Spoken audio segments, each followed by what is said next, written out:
Here today at Fix All Plumbing, we're going to reline a sewer pipe in the city of Torrance, California.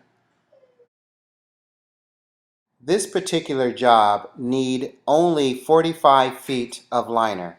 Once we apply the epoxy to the felt liner, this is when we shoot the liner through the mainline sewer drain.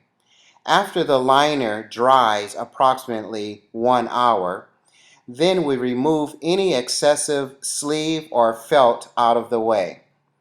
That's when we do a final inspection.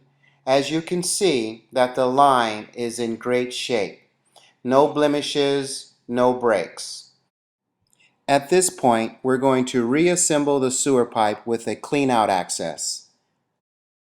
For leaky pipes and for plugged up drains, only one remains the same. Fix All Plumbing.